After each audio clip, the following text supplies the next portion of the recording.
그리고 이 사진은 두 모델 모두 긱벤치를 연속으로 테스트하고 곧바로 AP 온도를 살펴본 사진인데요. 누구세요? 그래, 들어와. 안녕하세요, 랩터입니다. 오늘은 갤럭시 Z 플립4와 갤럭시 Z 플립3의 성능을 비교해 보겠습니다. 전작인 플립3와 후속작인 플립4를 정말 비교해 보고 싶었는데요.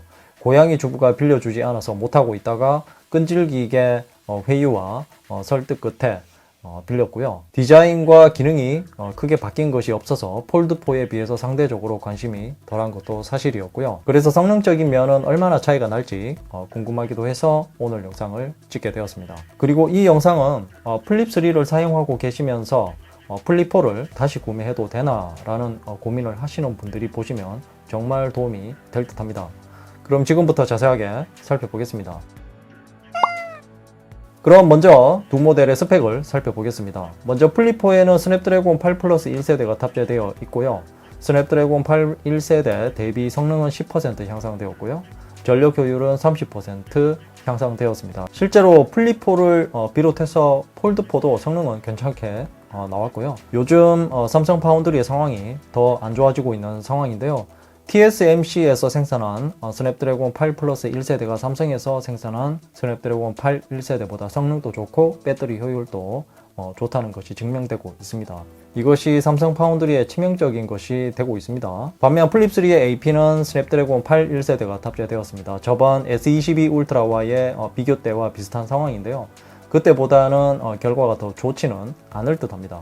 왜냐하면 플립3는 상대적으로 냉각 성능이 떨어지기 때문입니다. 과연 어떤 결과가 나올지 상당히 궁금해지고요. 램은 플립4가 8GB가 탑재되었는데요. 플립3와 동일한 용량입니다. 그래서 리프레시는 비슷할 듯 하고요. 대신 저장 용량이 플립3는 256GB 단일 용량으로 출시했지만 플립4는 512GB 용량이 추가되었습니다. 그래서 256GB와 512GB 두 가지 용량으로 출시했고요. 지금 리뷰하는 제품은 512GB 용량입니다. 속도 테스트를 하기 전에 긱벤치 점수를 한번 보고 가겠습니다.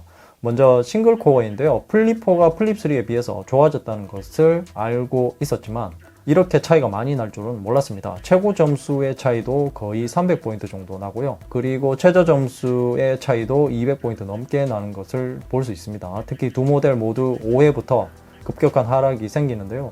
여기서도 성능 차이가 많이 생기는 것을 확인할 수 있습니다. 냉각 성능도 플립4가 더 좋은 것으로 보이고요. 특히 멀티코어에서는 점수 차이가 많이 발생하는 것을 볼 수 있습니다. 플립4 같은 경우는 최고 점수와 최저 점수의 차이가 800포인트 정도 차이가 나지만 플립3 같은 경우는 거의 1300포인트 정도 차이가 납니다. 그래서 플립4의 냉각 성능이 향상된 것을 알 수 있죠. 그리고 플립4 같은 경우는 급격한 하락 없이 서서히 하락하지만 플립3는 4회부터 싱글코어처럼 급격하게 하락하는 것을 볼 수 있습니다. 그리고 이 사진은 두 모델 모두 긱벤치를 연속으로 테스트하고 곧바로 AP 온도를 살펴본 사진인데요. 확실히 플립3가 발열이 심하다는 것을 볼 수 있죠. 상대적으로 플립4는 발열이 덜했고요. 두 기기의 주요 설정을 잠깐 살펴보겠습니다. 두 모델 모두 120Hz 화면 주사율은 켜져 있고요. 그리고 두 모델 모두 램 플러스 용량을 8GB로 설정하고 테스트를 진행하겠습니다. 그리고 통신 속도는 둘 다 와이파이에 접속해서 비교를 할 것이고요. 두 모델 모두 5G 모델인데도 유심은 두 모델 모두 빼고 하겠습니다. 그리고 두 모델 모두 전원을 껐다가 켰고요. 그리고 최근 실행한 앱도 하나도 없습니다. 그럼 이제 리프레시 테스트를 해보겠습니다. 두 모델의 동일한 앱 20개를 모두 구동을 하고 진행을 하겠습니다. 20배속으로 빠르게 진행을 하는데요. 자, 그럼 시작할게요.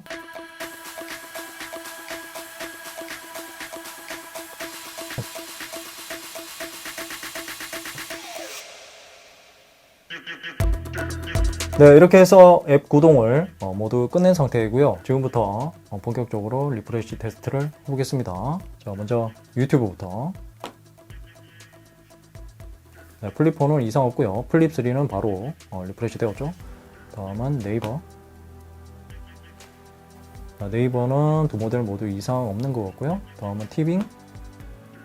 티빙도 이상 없고요. 쿠팡도 이상 없고요.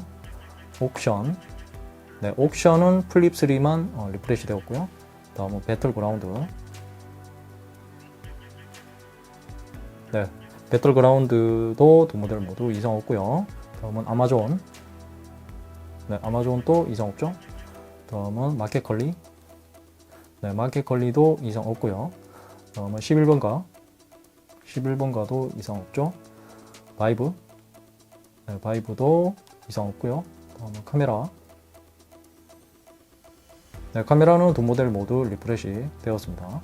다음은 스타벅스, 자, 스타벅스도 두 모델 모두 리프레시 되었고요. 다음은 CGV도 두 모델 모두 리프레시 되었죠. 다음은 교보 이북, 네, 교보 이북은 플립3만 리프레시 되었습니다. 다음도 두 모델 모두 리프레시 되었고요. 다음은 SOS, 네, SOS는 두 모델 모두 리프레시 되었습니다.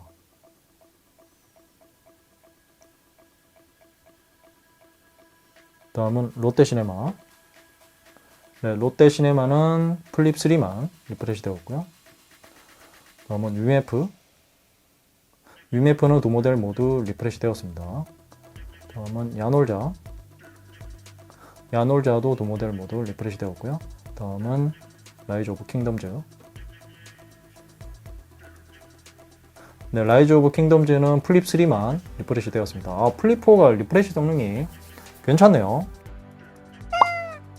다음은 3D 마크 테스트인데요. 두 모델 모두 첫 번째로 가볍게 돌려봤습니다. 1회 측정을 한 수치인데 거의 2배 넘는 차이가 발생했고요. 그리고 평균 프레임률도 차이가 많이 나는 것을 볼 수 있는데요. 플립4의 그래픽 처리 성능도 많이 개선되었네요.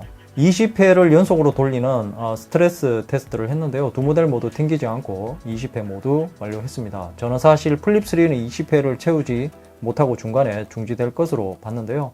20회까지 모두 완료했습니다. 하지만 여기서도 성능 차이가 많이 나는 것을 볼 수 있고요. 다만 안정성은 플립3가 더 좋은데요. 이것은 플립3의 점수가 거의 일정하게 나와서 이렇게 나온 것이고요. 그래서 3D 마크 테스트 결과를 보면 전체적으로 플립4의 GPU 성능이 더 좋은 것을 확인할 수 있었습니다. 네, 그럼 이제 와이파이 속도를 측정해 보겠습니다. 따로따로 실행하고요. 동시에 같이 하면 제대로 된 속도가 나오지 않기 때문이죠. 두 모델 모두 KT 기가 와이파이에 접속된 상태입니다. 먼저 플립4의 와이파이 속도를 측정해 보겠습니다. 그럼 다음으로 플립3의 와이파이 속도를 측정해 보겠습니다. 네, 이렇게 해서 와이파이 속도를 측정해 봤는데요. 일단 다운로드 속도는 뭐 큰 차이가 없지만 그래도 플립4가 519 Mbps로 조금 더 빠른 것으로 보이고요. 업로드 속도는 조금 차이가 많이 납니다. 거의 뭐 한 100Mbps 정도 차이가 나는 것을 볼 수 있습니다. 그럼 이제 정리를 해보겠습니다. 플립4가 디자인적으로 바뀐 것이 거의 없지만 내부적으로 개선을 많이 했다는 흔적이 보이고요.